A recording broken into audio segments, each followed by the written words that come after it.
let's wait.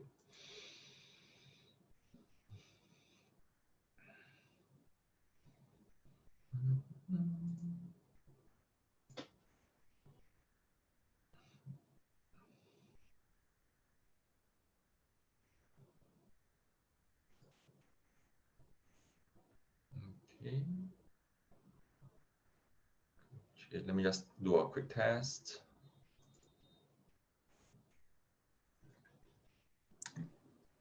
Are we live? I guess we are live, right? Looks like it. Okay, hello parents. Sorry for the wait. Yeah, because there's some technical glitch connecting Zoom to Facebook Live. Okay, so without further ado, let me welcome our friend. Okay, before that, I got to press recording first. Okay, yeah, so today we have a very good friend of mine, and her name is Karen. And she used to be a secondary school teacher with over 10 to 15 years of experience, up to date. And she teaches history as well as social studies. And you can find her from the website learnMOJO, as in MOJO. Hello, Karen. Hi, John. Hi, Karen. When I mentioned and read learnMOJO, and I'm very fascinated by this name. Would you be able to tell us the story, how you created learnMOJO, and what you actually do when it comes to helping students with history and social studies? Because it's a very unique skill set. Yeah, it is very, very unique.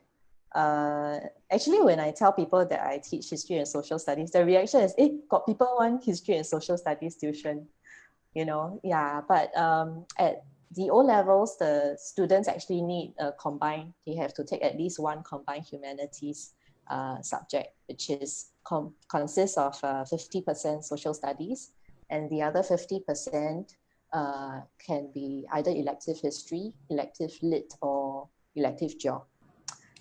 So they do need it for the L1R5 or the L1B4. Yeah, so we come in to coach these students who feel very lost and helpless with history and social studies, because it demands a rather high level of skill sets. It's not easy to do well in the exams, because they are asked a lot of questions like, how far do you believe this person? Or are you surprised by what this person says?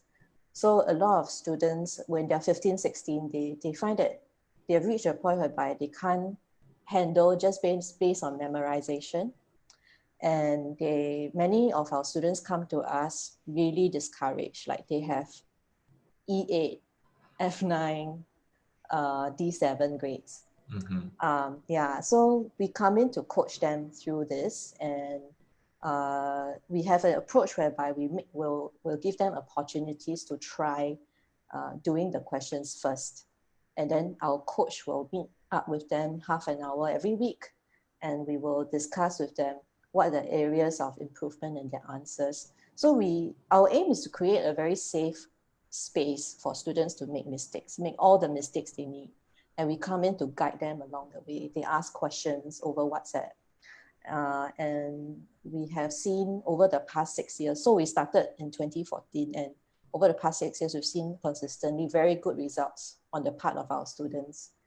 Yeah, so bear in mind, these are 16-year-olds and they haven't had a lot of life experience, but they're able to give really, really high-level answers at the O levels. I'm so proud of my students, because sometimes in social studies, they'll ask questions like, how can Singaporeans take better responsibility over their own healthcare needs? They'll ask questions like this, and some of my students can say, they could make it a point of saving and investing early in life. These are the kind of answers they give. And it's after a period of working with them, asking them questions and encouraging them to find out answers for themselves. Yeah, so this is basically in a nutshell what we do. And today we talk about navigating the teenage years, right? A lot of parents, a lot of people, they think that teenagers are just so angsty and you can't make any sense of them, but I'll tell you that they are really the best group to work with. I love working with these people. Yeah. Yeah, it's true because I actually happen to be fortunate enough to have a sneak peek into your lesson. And I remember there's this boy. I don't think he'll be happy if I call him boy lah. Yeah. This youth, this young adult. Yeah, and he's so hardworking, and you can see the focus in his eyes, and he's asking questions. And whenever he got the answer wrong, or he feel a bit paiseh or embarrassed, I can see that there's this shy part of him, like, hey, can I ask again? But I still want to try. Yeah. So how has been your experience working with youth? Do tell us more about it. Okay, I mean, every student we work with is so unique, very different. They have unique set of strengths, and they also have certain struggles. And we are very mindful that it's not easy to be a teenager these days. Really, it is not easy because they have to deal with so many commitments. They are taking something like 7, 8, 9, even some of them 10 subjects in school, in secondary school. Yeah.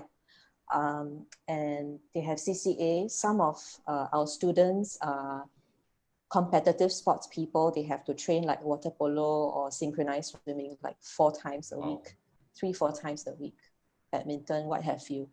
Okay, yeah. And then they have, some of them have church or religious duties also, and then they have their family. And we have also seen in recent years more special needs being presented, like Asperger's, attention deficit disorder. We also have students with anxiety disorder. So they come to us, each child comes to us with all these complex needs.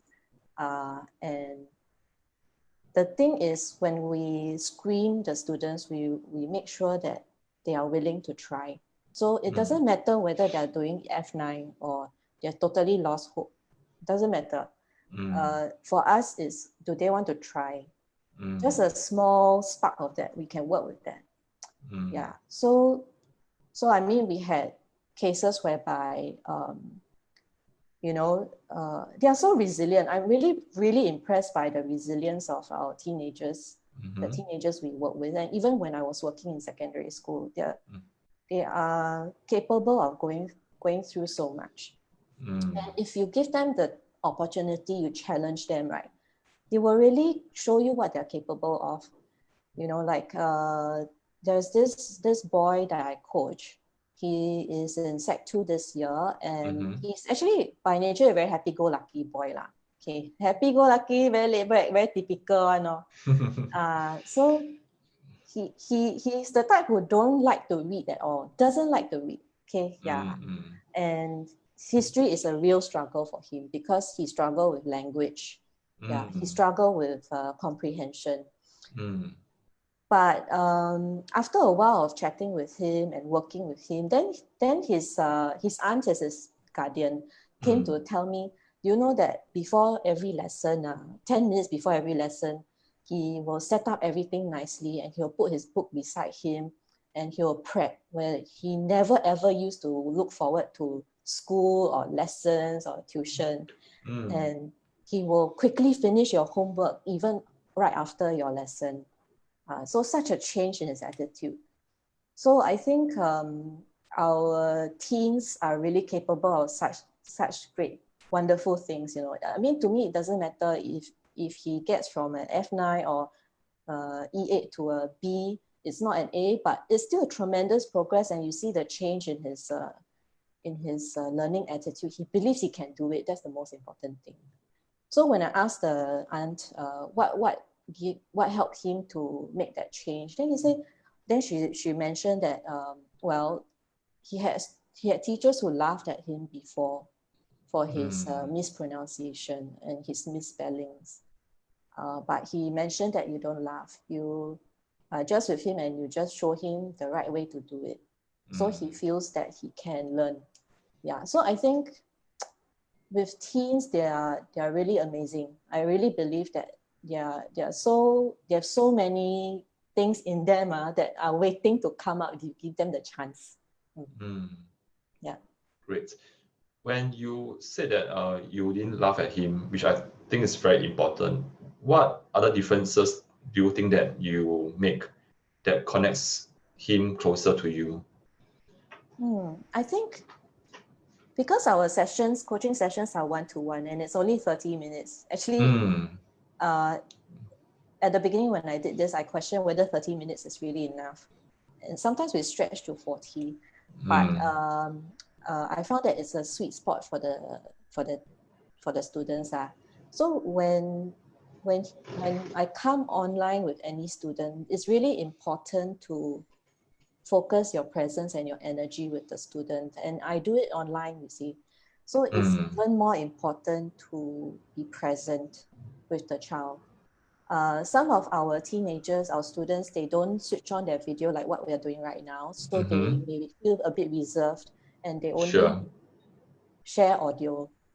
So it's even more important to be present, fully present, to sense what space they are in, what's the energy like.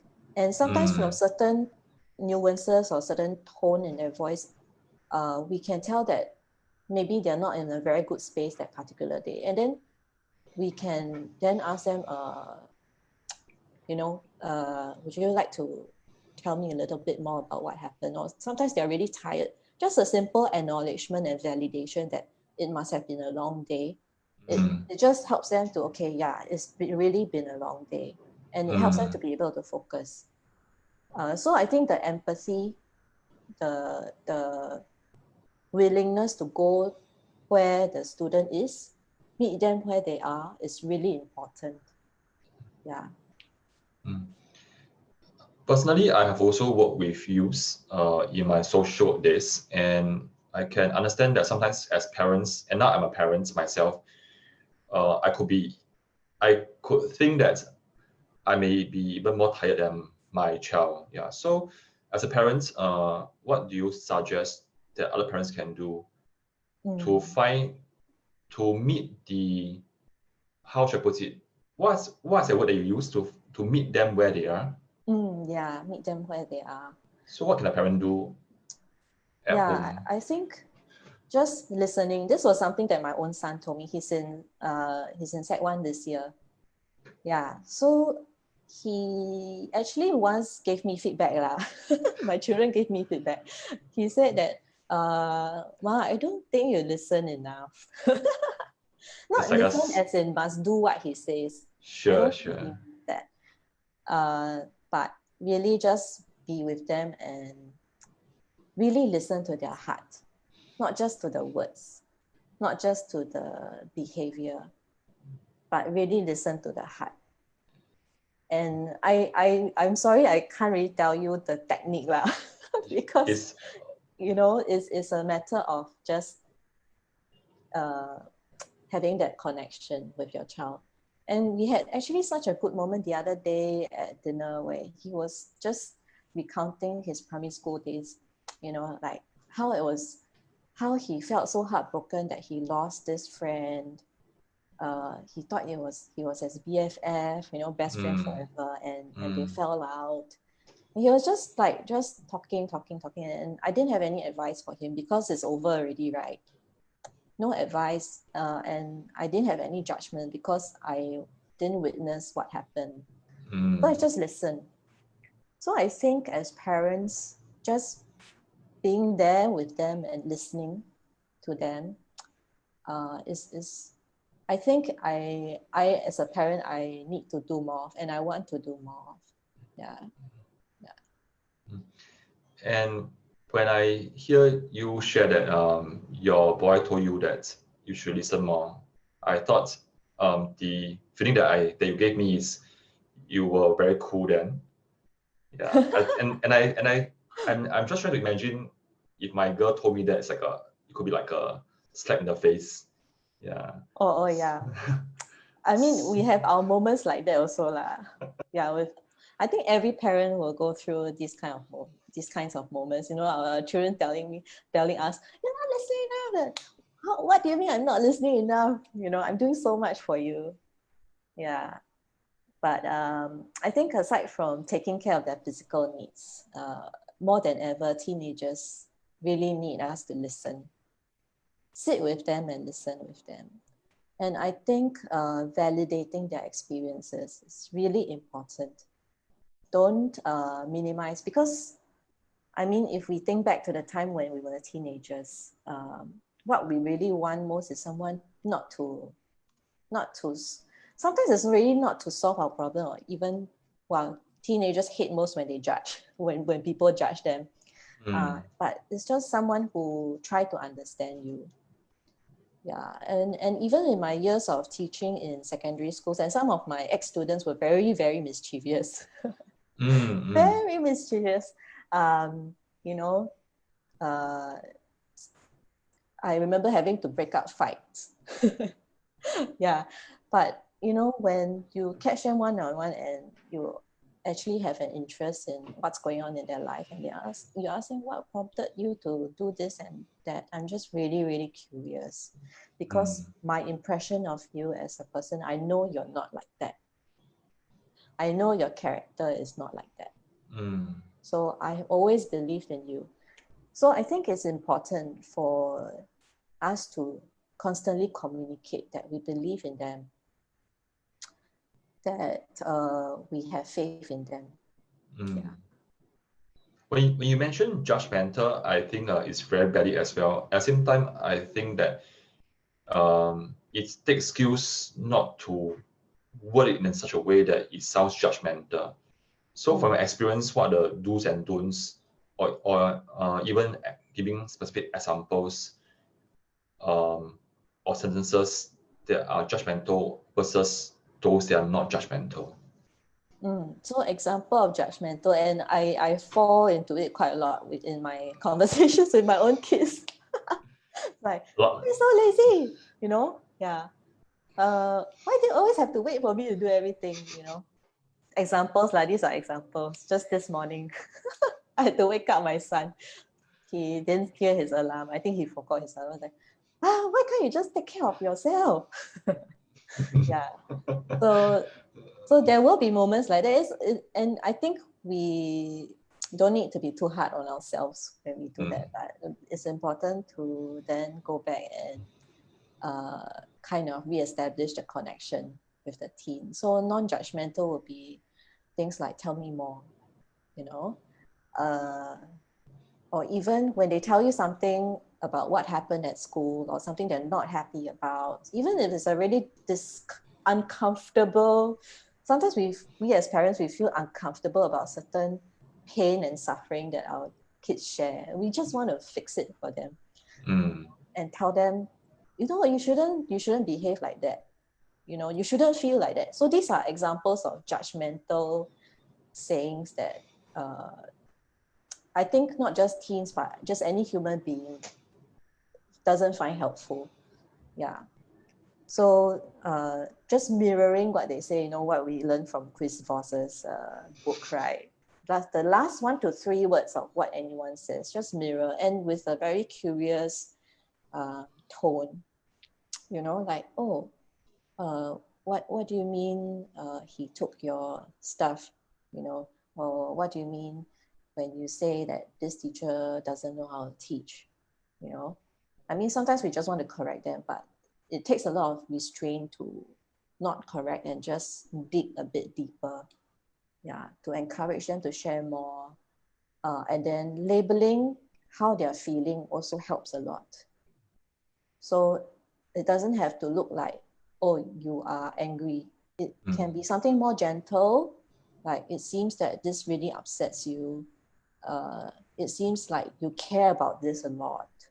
And generally, okay, the thing is, teenagers, they tend to feel a lot because this is a stage whereby the emotional seat of the brain is a lot more developed than the prefrontal cortex, where you make rational decisions, executive functioning, and so on. So I think giving them the language by labeling their emotions really helps them to take a lot of the emotional charge out of the conversation, out of what they're experiencing. So once they can recognize, yeah, actually I'm really feeling upset. And sometimes they don't realize it. They're in the emotion so much that they don't realize they're feeling so upset and so angry. Just give them that space. That helps a lot. Great, great. For parents who are listening to us right now and you're wondering who is our guest, her name is Karen Ang, and she has been teaching for the past 10 to 15 years, an ex-MOE teacher, and now teaches history and social studies, and she worked closely with youth. And the reason why I brought Karen up is because I think I'm very impressed by you. Yeah, so let me tell you why. Yeah, it takes certain skill sets to work with youth, and she's a mother herself with two kids, and I met your daughter and can see the kind of closeness that you have with your child as well. And while working with many parents, I can say that the kind of close relationship doesn't necessarily exist in all families. Yeah, and I thought that as you share, you are also wise in your own sense that you talk about connectedness and relationship. Yeah, so that's why I wanted you to come on board to share with other parents what you are doing as well.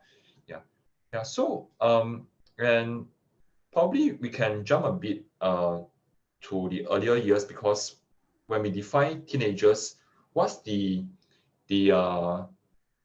generic age range of a teenager? Generally, it will be 13 to 19 years of age. Yeah, so we have the early teens and then the late teens. In my observations, I see a lot of changes. So I've taught thousands of teens because I was in MOE for about 7+ years. Wow. And every batch we would have to take, as history and social studies teachers, we would have to take practically the whole level, otherwise half a level. So we grow with them, we see them grow. And I think the early teens are usually relatively quite stable. They're just coming out of primary school, the preteen years. And I find that I see the most changes, especially in the boys, from Sec 2 to Sec 3. Physically, they start to suddenly, over the December holidays, you see they suddenly shoot up like mushrooms, and their voices start to deepen. Suddenly, wow, got this manly voice already. And you start to see that they are caring a lot more about their appearance. You know, the early lower sec teeny bopper, cute innocence seems to be changing into they are more worried, more concerned about how their peers see them. They're searching for their place. They're searching for their place in their class and their CCAs. And you see, in terms of the skills, in terms of the cognition, there are also many changes. Like they can suddenly grab a certain abstract concepts much more easily. Yeah, so it's a very exciting time to work with teenagers. And of course, emotions are all over the place. They're a lot more driven by their emotions because their brain is also undergoing a renovation. Wow. So physical renovation, brain renovation, in terms of emotions, you can see that they're feeling more. Yeah. There's this sharing by a youth that I have always wanted to ask a teacher, and there's one boy who shared with me that you must earn your loyalty, or loyalty has to be earned, or something like that. Yeah. So, in your own opinion, so what does it really mean to a teenage child when he says something like to an adult? For them, they are developing the sense of moral code. Okay. So you must earn your loyalty. I hear that it seems like the child is asking or longing for a certain change in the relationship with the adult. They seem to want a lot more choice. They want a lot more autonomy in terms of relating to the adult figures in their life. So in my experience working with teenagers, they really, really hate it when adults tell them one thing and do another. Example.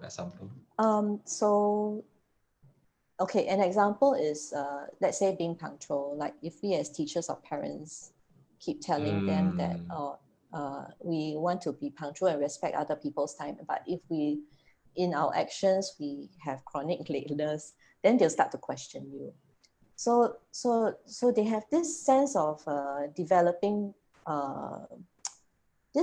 sense of ethics that they are actually moved on from the child stage of accepting more or less accepting what parents and teachers tell them, to really questioning, is this really what it is like? Yeah. So they're trying to make sense of the world, they're trying to make sense of the people around them. And these are very normal questions for them to have. Yeah. And you mentioned about child. Allow me to share one experience which happened many years ago when we took in a primary 6 child who was scoring like 60 plus, and within a month or two, we brought it up to 87 marks. And I was sharing with mom, and I thought mom will be very happy, but mom asked the boy where is the other 4 more marks to reach A star. Yeah, so fast forward 1 year later, actually, I'm still in touch with mommy, and mommy started to ask me, why did my boy change? Yeah, something like that. And what is it now? He doesn't listen to me.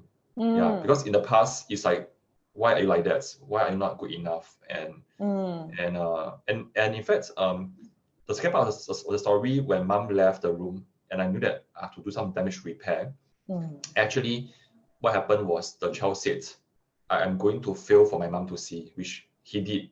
And mom came back to ask me, hey, how come I thought you can do wonders with children? Now my child failed. Why? And we knew why. Actually, the child did for the mommy to see. Yeah. So in our experience, what actually happened there, and as a parent, what can we learn from it? And you know that in our community, most of the parents have younger kids, not like teenager, probably have 1 or 2 older ones, but most of our parents have younger kids. So what can we or me as a parent learn from this experience? Actually, what did you sense from the interaction when you were there? I imagine it must be you're quite torn, right, between the child and the parent. Yes, I knew that once mom shared where, or actually she somehow like demanded, or so where are the 4 more marks to A star? Of course, the tone is like harsher lah. Yeah, and I know that the boy actually did roll his eyes, if I remember. Yeah, and I need to do damage repair once mom stepped out of the room, because I knew that 3 months of hard work had gone down the drain because of just where are the 4 marks to A star, 6 words. Yeah. Yeah. So torn is probably part of what I'm feeling. Yeah. So in your own experience, have you faced that, especially or you heard that from other people? Yes. Yeah. Yes. I've heard that from parents. Yeah. So I think there's a lot of things at work here. I think a psychologist will be able to tell you more. But from a layperson perspective, yes. right? The child has not been, seems like the child has not been given a voice in this parent-child relationship. And also I'm sensing a lot of yearning for affirmation and approval from the parent. So it seems like a case of, since you're not giving me the encouragement, I've already put in so much effort and I've made such a tremendous improvement, I'm just going to give up, because nothing I do matters, right? You're not going to give me the encouragement or affirmation that I so want. And it's important to, as parents, to realize that our kids really, really want to make us proud. Even though they may misbehave, like the boy that you encountered, I want to feel, for me, I see misbehavior as a call for help. you know, as a teacher, I always see that when the child is doing certain things that are totally out of character, or doesn't match up with his or her ability, it is a call for help. So it is a chance to go in and explore, investigate what's happening inside here, you know. Can we talk about it? And I think sometimes as educators, we have to coach the parents also. Yeah, yeah, we also need to give parents the empathy. I feel a lot for the parent that you described, because she's probably, you know, just wanting the best for her child. And I'm very, very sure she loves her child. Just that it comes out in a way that doesn't, you know, like clash with the child. So as a teacher, I would first have a conversation after, of course, after listening to the child, because the child is just with you, right? And comforting the child, affirming them, and then I would probably engage the parents separately to dig more into what's happening there. So I actually have quite a lot of conversations with the parents that I serve, and sometimes there is so much heartache there also, you know, that the parents go through, and they just want, sometimes they don't want their children to go through what they have gone through in the past. And unfortunately, it's projecting, you know, in the way that they handle their children or parent their children. Sometimes just talking about it, helping them be aware about it, you can see the change that comes after that. So what I'm hearing is helping the mommy with some assumption that, of course, every parent will love their kid. Yeah. And probably mommy or daddy or any parents doesn't know what to do, and they are also calling for help in their own ways. Yes. So Yeah. it'll be nice for another adult, or can be the educator or teacher in this sense, to approach the parents to educate, to educate, and also to listen to him or her first, because she could be just doing what her parents had done onto her. Hey, why are you like that? Where's my A star? Why not 100 marks? So for parents with very young kids, so what are some of the, can you like name probably actionable steps, like, because based on what I heard in this last 40 minutes, there are a lot of knowledge there. I think as a parent myself, who is very green in this field, what are 3 to 5 steps that we can do to start implementing this as part of family culture or routine? Actually, I also have a lot of areas of improvement as a parent. Yeah, but I think many of us are so busy. And for me, what has worked for me, right, is to just spend about 15 to 30 minutes before bedtime, just to be in the same space as my children. You know, we could be doing our own things, reading stuff. Sometimes my children, even my son at this age, he will also ask me to read certain books aloud to him. They somehow find it soothing. They find it soothing. How old is your son? My son is 13 and my daughter is 11. Yeah, so, and then sometimes it becomes a game of I will do certain voices, and then he will do certain voices, girl will do certain voices, and then it's quite funny, right? Yeah. And or sometimes it used to be, okay, I mean, if you have a certain spiritual belief or faith, you can also have prayers, pray with your children before bedtime. And at first I did it as just a discipline to teach them about God and Jesus, but I realized they were sharing their hearts when they prayed. Nice. And I could hear, I could see what their concerns, their worries were. And sometimes as an adult, we go to children with certain preconceived notions about how they should feel what that experience should be like. And actually, if you just, if we can be open and to just see what is their experience, be amazed that children have such complex inner world. The things that they are concerned about, the things they are happy about, the things that bring them joy and sadness. And I think the prayer times are something I really cherish a lot. Or, you know, if you don't do prayer, you may share about your high and low of the day, just to consolidate the day, you know. And that is really amazing because you get to catch up with them, you get to listen. And recently I just listened to a podcast. It was I'm a Christian, so it was a Christian Sure. podcast. Sure. Yeah, but the speaker was actually talking about how to listen to kids. Even kids as young as toddlers or preschool, they can tell us so much if we will just listen. And a lot of it, she has an acronym called BOW, BOW. So BOW. Wow. yeah, BOW. So B stands for bodily awareness. Just in terms of our posture, no cross leg, no cross arms, just open posture, orientate, turn towards them. And if possible, get down to their level. Because as adults, we frequently relate to them from like a higher level. So head to head, shoulder to shoulder, and O stands for openness.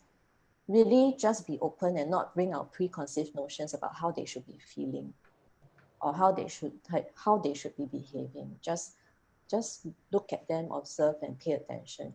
And then W stands for wonder. Be amazed at them. Have a sense of wonderment about what they're experiencing as a human being. So I thought that was so powerful, like really listening with all the senses. Yeah. So little routines like that, I find them very, very helpful. Bedtime routines, yeah. Just spend that 15 to 30 minutes with them. Sounds like you have spent a lot of time with your kids and also spend a lot of time exploring activities that your kids like. The prayer of your faith, also the role play,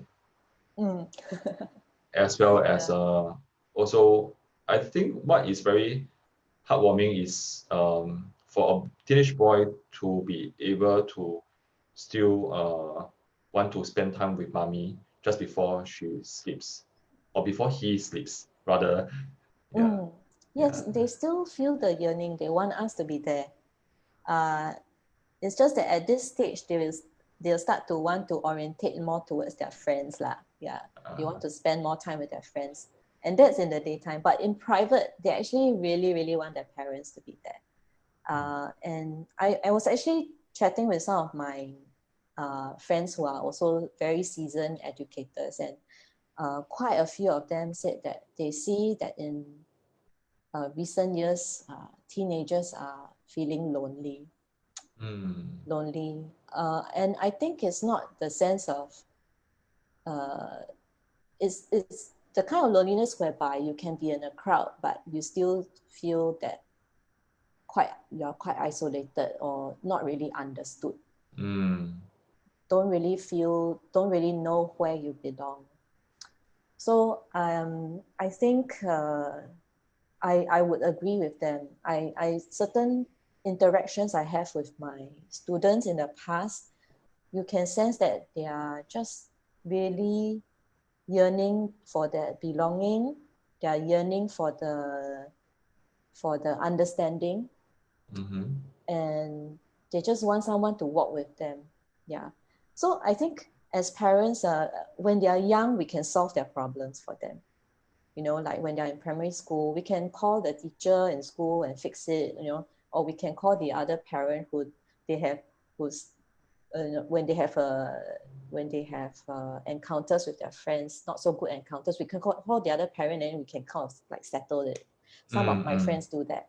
Personally, I wouldn't. I would have a chat with my child and suggest some tools for them to go and handle this kind of conflicts themselves.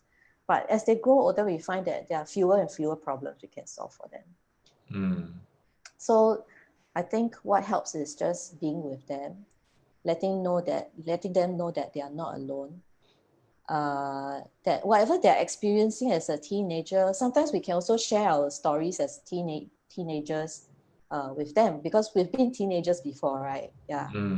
Yeah, and my children really love it when I share those stories with them, because they are very curious what mommy and daddy was like when they were my age, like, were you also as naughty as me, that kind of thing. Yeah, I think I was naughtier. Yeah, so I think creating the space, it could be a morning routine, can be, for some families it's breakfast, they catch up over breakfast. Yeah, some family is dinner. Then for us, bedtime makes the most sense because everybody is winding down and more unguarded, we can start to share things. Yeah. Sounds like there's also this part that you as a parent is open to be vulnerable in front of your kids as well. And the reason why I share is because I think, while having worked with thousands of parents before, some of us may still want to be that strong person in front of our children, in front of our children. Yeah. And I also caught a lot of things that you're learning, like to do this, to do that, and learn some more. If you're stuck, you learn again. Yeah. So when it comes to learning as a parent, how do you go about doing that? And you mentioned that you are also very busy, but I also hear that you are still learning though you are busy. So how do you cope with that? For me, podcasts have been very, very helpful. So when I'm doing my chores, I will just plug in my earphones and I'll listen to certain podcasts, like could be parenting, it could be related to business, how I run my business, or certain things that I'm interested in. And also talking with peers like you and our fellow educators, and reading books. I love reading. So even if I don't really have a lot of time, I will just try my best to spend 15 minutes just to read. It's an enjoyment to me. So I read quite a lot. And not everything that we pick up may be useful. We have to test and see which method is best for us. Yeah. But generally, I find that in my years of working with teens, right, teens who have a close connection with their parents, and parents who are able to set clear boundaries, but with the connection, the teenagers grow up the most very well adjusted. So they may have phases in their life whereby they go out and explore and do very, very funny things, right? They can be very mischievous, especially the boys. But somehow you find them later on, and it may not be during the teenage years, maybe in their 20s or even 30s, they will find their way back somehow. So I really believe bring a child up in the way that they should go. They will never depart from it. That's actually a saying from the Bible. Yeah. I think there's wisdom in that. We give them the space to be safe. I think it's important to make the home a safe space, a place they can come back to when they face the storms in life. And I think for many of us parents, the temptation is to solve the problem, make the pain go away. But I have to hold myself back and not solve the problem. Let him or her go through the pain of the bad decision, not so good decision that he or she has made. Like, if they are not on top of their homework, they have to explain to their teacher and get demerit points or detention or whatever. Just let them go through that. And respect the authority of the teacher here. Or even I've had students, they have to repeat Sec 3 because they just didn't take their studies seriously. And I have the most respect for the parents who say, yes, this is a choice you made. We respected your choice not to study. We have already told you many, many times. And now you have to go through this extra Sec 3. make the best out of it, and I see a transformation in the child. You know, like they are starting to see consequences, certain consequences of decisions that they make. And I think the amazing thing is they come out owning their decisions, owning their life, taking responsibility. So I think with the empathy, there needs to be boundaries. And when these two are combined, I see that the child grows up to be a very well-adjusted young adult. And honestly speaking, the most well-adjusted young people that I see are not the straight A top class, you know, very, very brilliant intellectually. It's those students teenagers who have developed the capacity to have the EQ. They may not be the best student in the cohort. Maybe their good grades could be average or slightly above average, but they have a very clear sense of who they are as a person. They are able to empathize with other people. They can relate well and learn how to work well with other people. So not every child has that skill set naturally. It's something that is learned, but these are the kids who are open to learning and open to reflection. And this is something that we also bake into our online coaching program, reflection opportunities. At the end of every coaching session, I will force my students to, hey, you need to log the things that think about your thinking. You know, that's called metacognition. Think about your thinking. What was it that worked and what didn't work?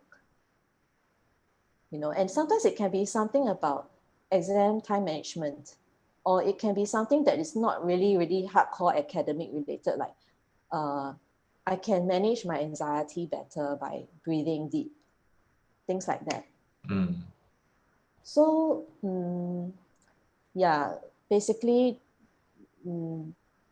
I think empathy with boundaries, that's something that a lot of our teens need, even though they don't say.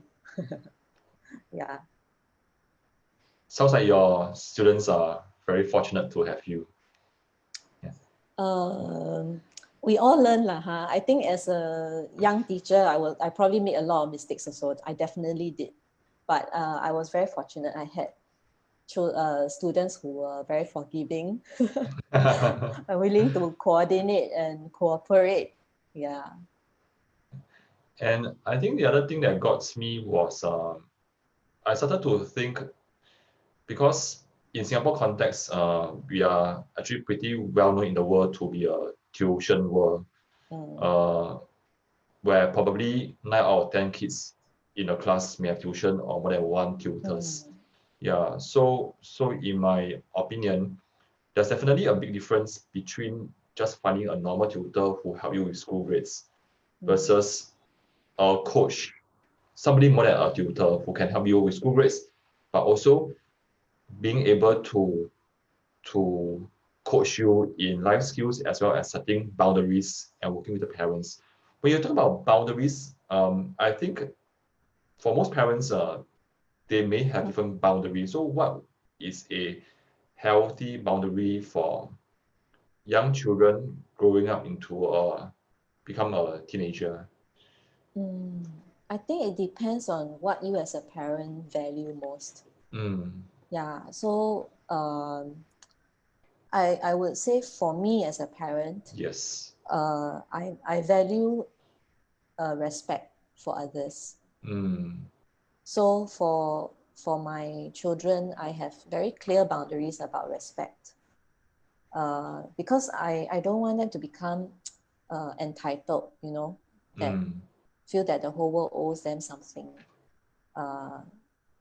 And it's important for me that they grow up having a respect for other people's experiences, other people's time, and being grateful.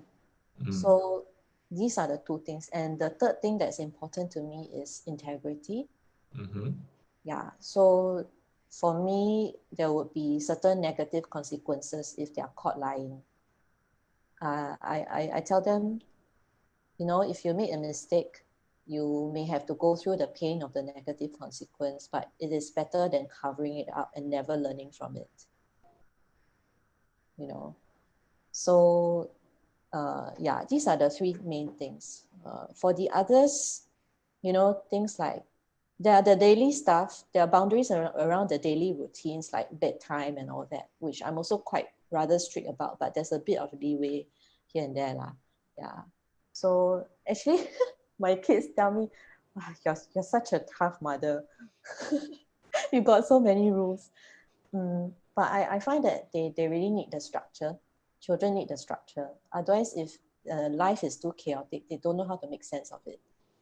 Yeah, and I ever had students in the past also, they told me they appreciated when I laid down certain boundaries with them. The mischievous ones, like there was this normal acad class I taught.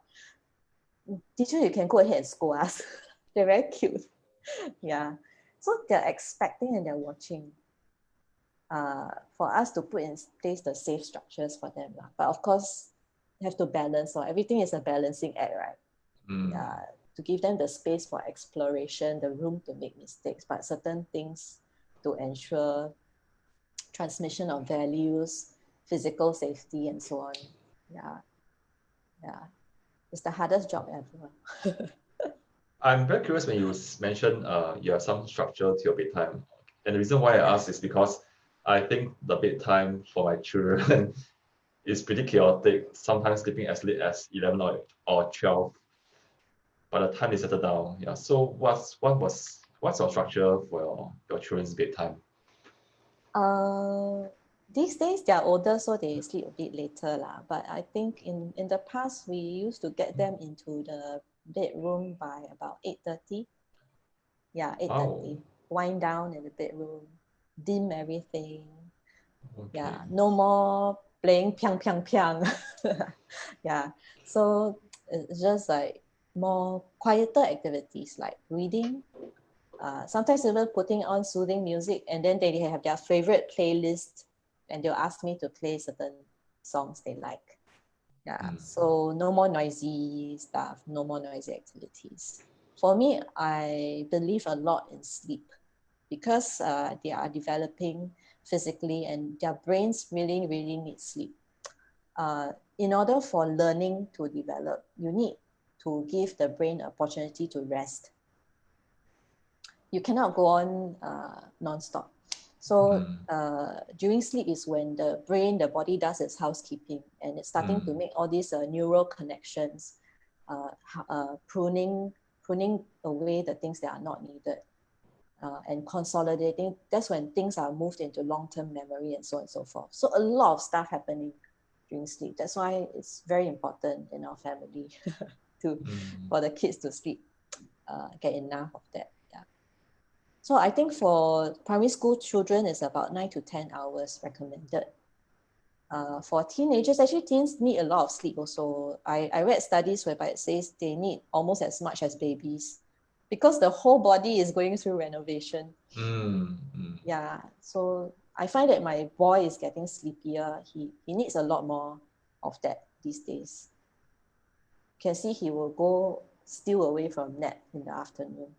And he wants to sleep in on the weekends. Yeah. There's lots of knowledge built up to understand a child, it seems like.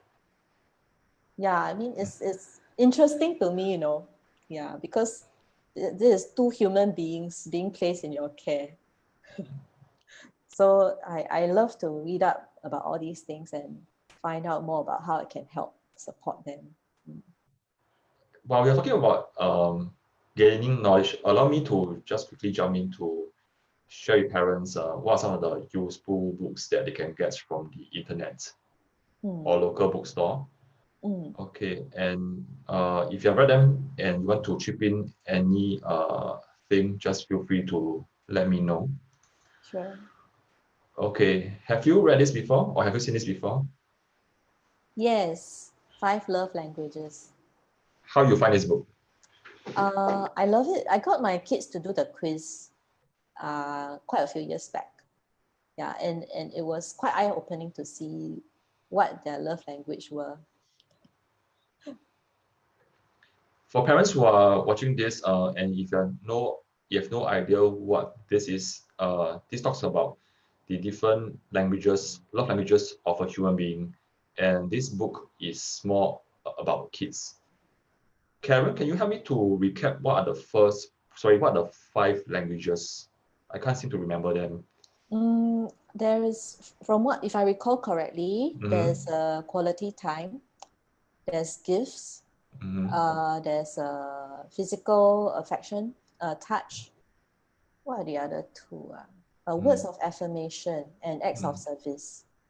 Yeah. Would you be able to maybe just give one example or 2 to help the parents to understand?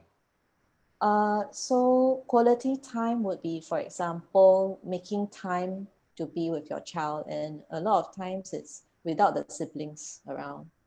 Yeah, children love that, like bringing them out on dates, just you and the child.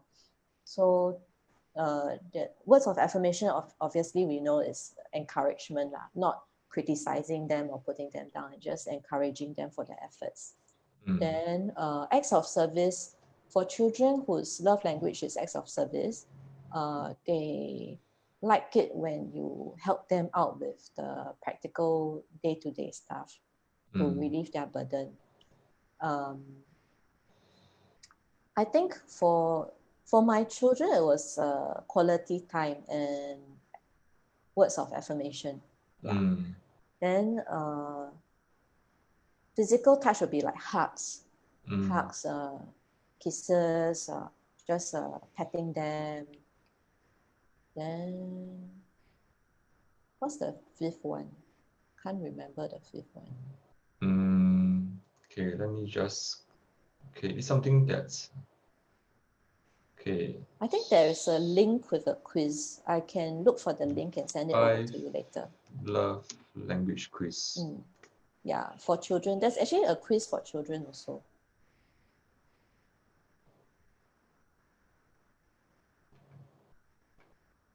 Oh, okay. I can see the 5 logos here. 5 circles. Yeah. Receiving gifts, quality time, physical touch. I think you covered all 5. Those will be like certain little things that they like. To them, it shows that you're thinking of them. Yeah. For my own experience, I realized that my children's, and I have 3 girls, and their love languages changes a bit over time. And they have a combination of a few, like what you shared with your child, about your child, quality time and probably word of affirmation. And I was wondering who don't like to hear nice words about them. Yeah. Even adults love that as well. Like exactly, yeah. If your employer or employee co-worker say that, hey, you've done a nice job, great job. Yeah. So for my elders, it's a mixture between word of affirmation and also quality time plus physical touch. And I think as a father myself, we do have some limitations, like as they grow older, they may still want the physical touch, which is like a hug. But I think as a father, I will be more sensitive. I don't hug her in front of her friends, but at home I still hug her. Yeah, because I know that her emotional tank is also filled partially by physical touch. Yes, yeah. I think being sensitive to the context, the situation is also important. At the same time, for my second child, she likes to receive gifts. And in my experience of working with thousands of parents, I think most of us may have misunderstood the meaning of gifts. Allow me to share a story about this primary 6 girl who came to me many years ago. And I actually called the mom telling her that today she was very hardworking and she finished all the work and more work than what we wanted to do. So actually mommy went to Ang Mo Kio Hub to buy one soup from her favorite soup from Soup Spoon that sells soup. Sounds like a tongue twister. Okay, so what actually happened was when they reached home and I told mommy how to tell the girl, saying that, oh, actually Mommy heard from Coach John that she did extra work today, and so this soup is for her. And to Mom's horror, the child said, Mommy, and this is a 12-year-old girl, and she said, Mommy, this is the first time you have ever bought something for me. And Mommy was like screaming, what about the iPhone, the iPad, the laptop that I got for you? Aren't these all these gifts that I bought for you? Yeah. So the learning point for me as a parent as well is we need to associate the gift that you are buying to the efforts of the child. Yeah. So that to make it even like more valuable in a sense. Yeah. And we need to really help the child to acknowledge her effort as well. Yes, definitely. And sometimes it may not be linked to effort. It could be, I was in this shop and I really thought of you. I heard you saying the other day that, you're interested in this particular manga, for example. So I thought I'd just get you this. And I think it warms their heart to know that we are thinking of them, not just in the context of, oh, you must study, you must do this, do that. Just having them in our thoughts. Yeah. Wonderful sharing. Yeah. Let me add one more, which is my middle child. She likes stones, twigs, leaves. Yeah, so it may not be those expensive gifts that we adults think that children like. So there's one time I actually saw a small pebble along the streets, and I just picked it up and brought it home for her to see. Yeah. And to her, it's like, I think in her child's world, that tiny pebble that no one cares is even more precious than a diamond. Yeah, really. I think what you did is so wonderful. And that is also one part of listening to what our children treasure. The world may not treasure the same things, but we know what our children treasure and we acknowledge that. Yeah. So parents who are listening right now, probably one assignment for you is, what do you think your child treasure or like to eat? It can be food as well. Bring it back home, buy it, bring back home, and do not link it to schoolwork or something that they did that probably like test related or what. Just bring them, give it to them, and say that this is for you, and you walk off. Yeah. And I think that's another thing that I always teach parents. When you praise a child, do not use but, because it kills off the praise. Yeah, no but. Yeah, imagine a parent being told by the boss, hey, you did a good work, but it's so lousy. Yeah, so we would remember the word lousy than a good work. Yeah. So there's another resources that I want to share with parents, and this is called a Big Life Journal. Have you seen this, Karen? Yes, I have. I love it. And I actually subscribe to the newsletter. They send a lot of very interesting and useful resources. How do we? Oh, is this the newsletter? Yeah. Okay. Yeah. And the beauty side of this is some of the products after you are paid can be downloaded. Yes. So there's no need for you to wait for them to ship to you, which may take 2 weeks or 3. They have a lot of free resources also. Like this one, freebies? Yeah.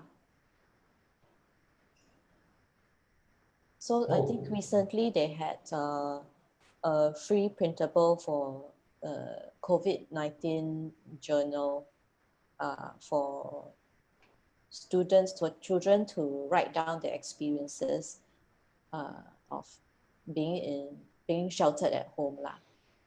Yeah, and the resources, what I like is the resources are tailored to meet the different age groups. So they have journals for the younger children, preschool, elementary school, primary school level, and then they also have resources for teens. Great. And the reason why Karen and myself are sharing with you this one is because I think, at least for me, I'm a big believer in in upgrading my parenting skill sets, because our children are growing up and we cannot use the parenting method that works for her yesterday. Yeah, so sometimes Yes. when our children may not listen to us anymore, in a sense, I mean, it's quite a common feedback from parents. Mm. Could it be because our child has outgrown? Yeah.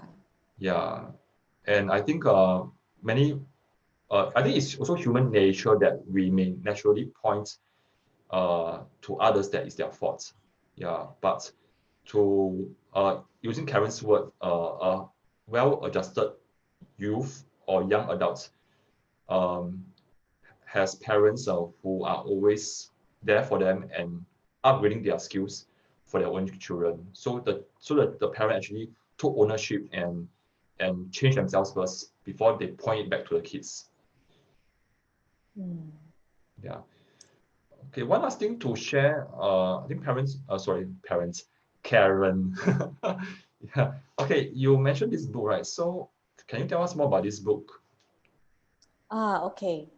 This is this book is actually written by a former FBI negotiator. He was he would be called in to negotiate in hostage or kidnapping situations.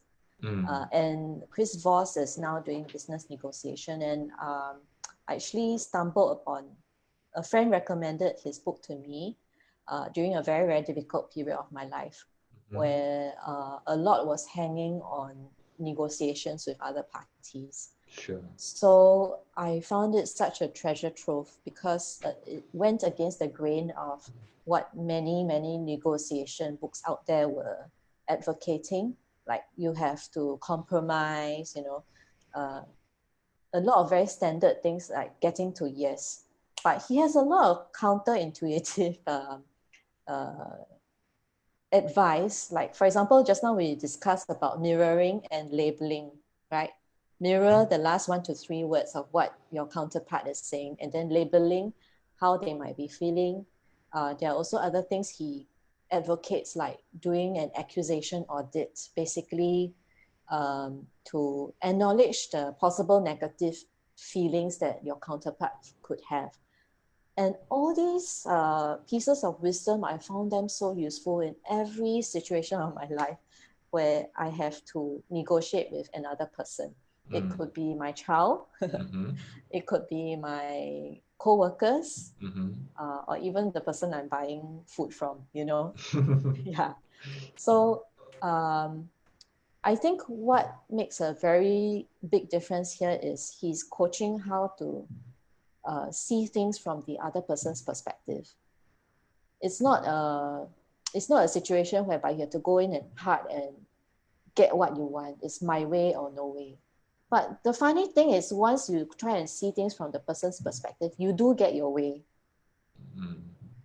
Yeah, because you can then work with the other person based on what they want to come to a win-win solution.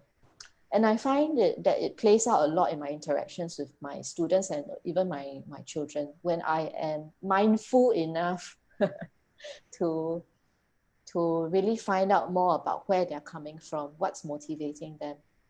When they feel listened and understood, then they will see that they can be guided to make a decision that is the best for them, that is what we want for them.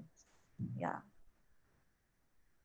Awesome. And you can see Mm. that this is a highly recommended book in the world as well, and with over 38,000 ratings by Mm. Goodreads. Yeah.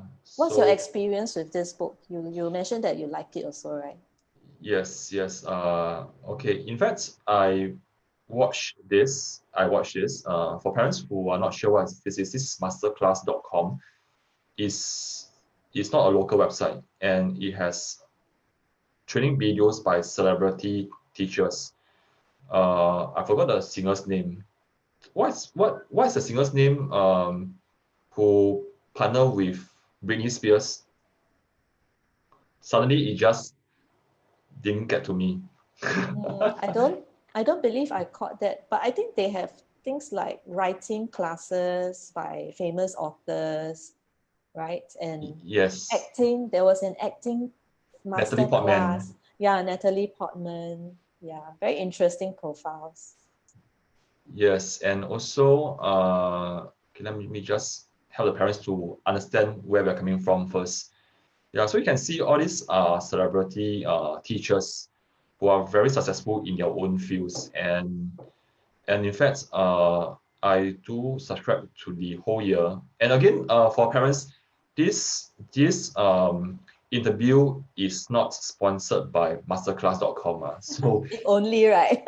yeah, so we are not an affiliate to it. Yeah, just sharing with you resources that works also in terms of parents who wants to upgrade themselves. Yeah. So back to what I shared with Karen yesterday was there's also the video version. Yeah, can just show you this one. Can you hear the sound? Or you can't? No, I can't hear the sound. Okay, so let me just okay. The case study with the teenager I thought was very interesting. Yes. It was so funny when I watched it. I was like, oh, sounds so familiar. Yeah, and I told my wife, please watch it, and both of us were giggling, and we were thinking, so how should we say it to our elders? Yeah. Because we see signs of it. Yeah. Okay. And sorry, you're saying How old is your eldest actually now? 10. 10. Ah, okay, okay. Start liao, start liao. Start liao. Oh dear, oh dear. Start liao. Yeah. Yeah. Okay. So I think I can't on the music. Yeah. Yeah. So you can actually watch this. Yeah, you can watch this by yourself. Yeah. So if you're keen, just subscribe to the classes or to the whole year program. Also, you are asking me what's my experience. Okay, I think I want to share with the parents that we are not teaching you to be a FBI negotiator lah. Yeah, I think what we are trying to drive across is when it doesn't matter whether you are a negotiator or a parent, as long as you are negotiating with somebody else, be it your child or the cai fan uncle to get extra meat lah, you are already negotiating with another party, and this is a scenario whereby two persons are trying to get what they want. Yes. So you're trying to get extra vegetables or meats. The uncle is trying to save on the meats or vegetables. Yeah. So I think the common set way of negotiating is like what Karen said, is going head on and say, I want what I want and give me what I want. Yeah. But this book shares with us, if we listen more and we mirror and we try to understand the person's perspective, we tend to get what we want. Yeah, so it's counterintuitive. Yeah. So and also yes, the please other move on. party gets what they want. So sorry for interrupting. Right, no, it's okay. It's Yeah, okay. yeah. So I think what is amazing is the other party gets what they need as well. Yeah. Yes, and I remember this part about mirroring. They actually did an experiment and they hooked the heart rate detector to a person, and they went through like a real life negotiation. And talking about labeling, when the negotiator label like sounds like you are feeling frustrated, sounds like you sounds like you feel that this is not fair for you. For example, the heart detector actually detects a drop in the heart rates of the person, such that the person is actually less anxious as he feels that he's being heard and understood. So this is what I get out of it. Yeah. Yeah, and once people feel understood, then they can be in their space to make decisions, more considered decisions. Yeah. Because it's impossible for us to think when we are feeling emotional. It's not, cannot be done.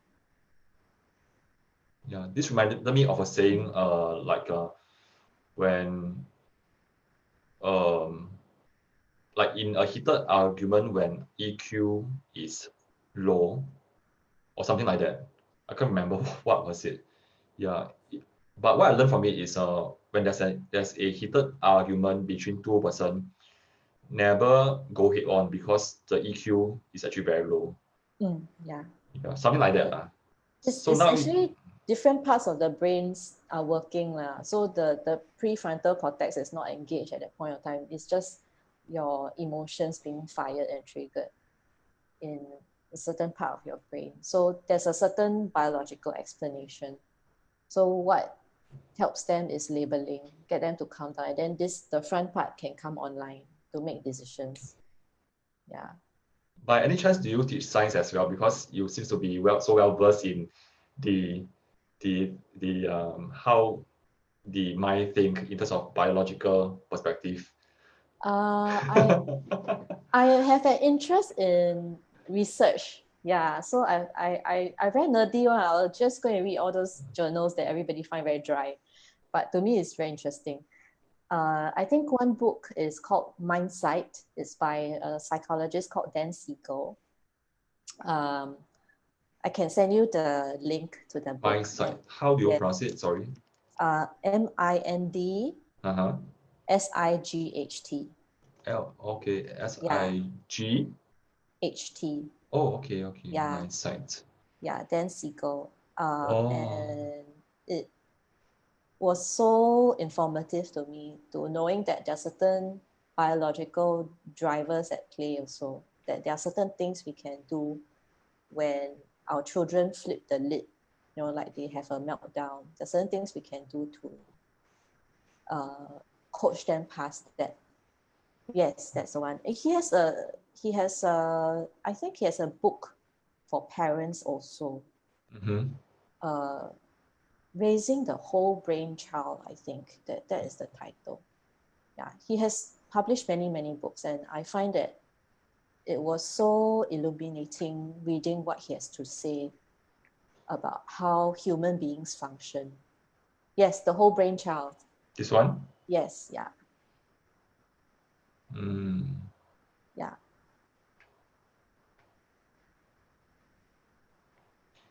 For parents, if you are a learner like us and you want to learn more so that you can be a better parent for your child, nowadays, beside reading off from a book, you can actually listen to audio or you can just go to YouTube to find. And I'm sure that you are able to find some videos of similar topic.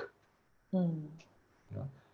So Karen, we'll come to the end of the sharing. So it sounds like you have shared so many things from young children to teenagers to parents, as well as the dynamic between parent and teenager, as well as dynamic between a teenager and teacher.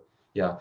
So what would be one easy tip that a parent can instantly pick up right now so that it can start to transform and improve the relationship between the parent and the teenager at home?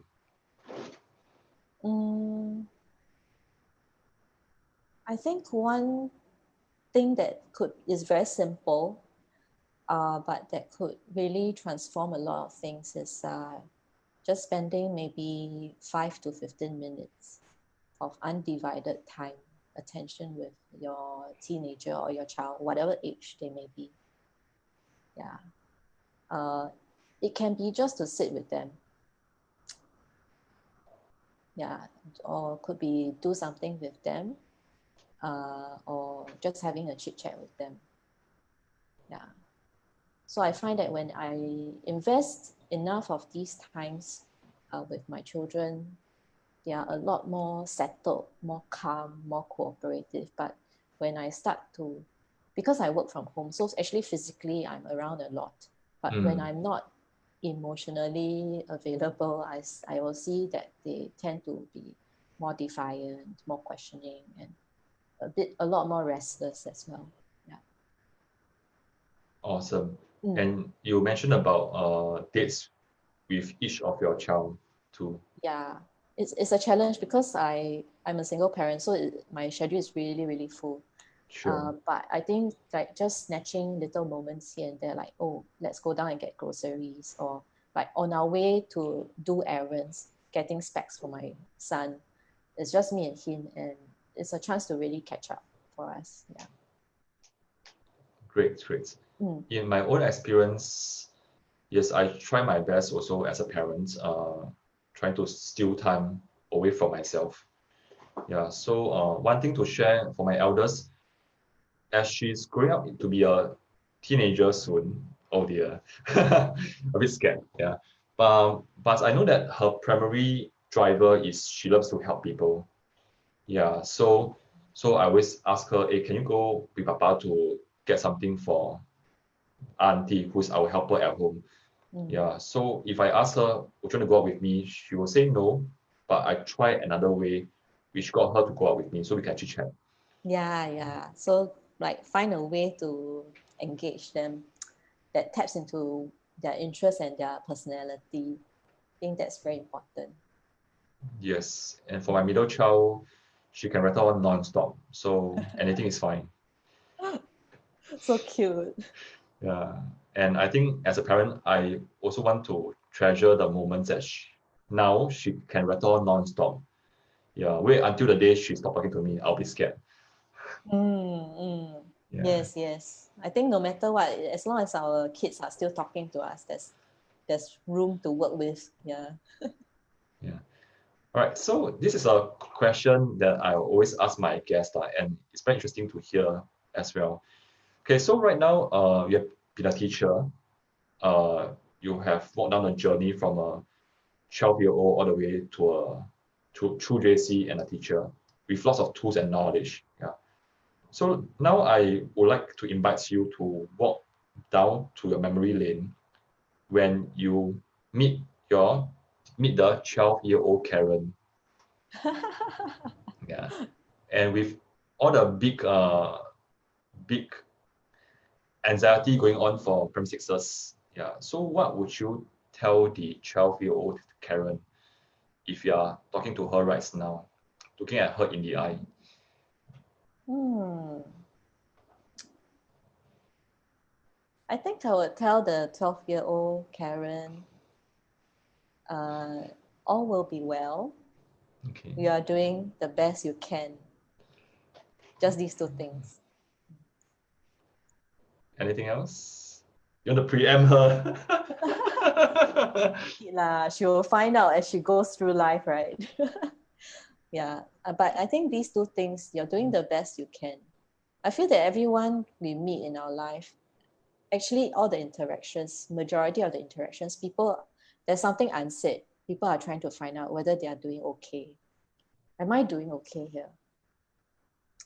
So I think for me in my daily interactions, I try my best to transmit that they are really doing the best that they can with what they have, and it's enough. It's enough. Mm, It's enough to be yourself. Of course, we try to improve, but you're really trying your best, and that it really all will be well. Yeah. Mm. great. Thanks so much, Karen, for being here. And I think that you have shared a lot. And I hope that parents are able to get one or two tips to work on themselves first with their kids. Yeah. Thanks, John, for the opportunity. I always enjoy talking with you. Oh, And I 谢谢, also 谢谢. learned so much from you as well. I learned so much about handling business as well as like I'm always so impressed by how much you want to learn to as a parent, as a teacher, as a business owner, and how you are always finding ways to do better. Yeah. Thanks for your compliment. And the reason why I'm doing this is because I think to manage a community and to encourage parents to learn, because there's so much to learn, I think I need to walk the talk and take the leads and doing such interviews to show parents how much they can learn. And eventually, all this knowledge will benefit themselves and their children, and that's it.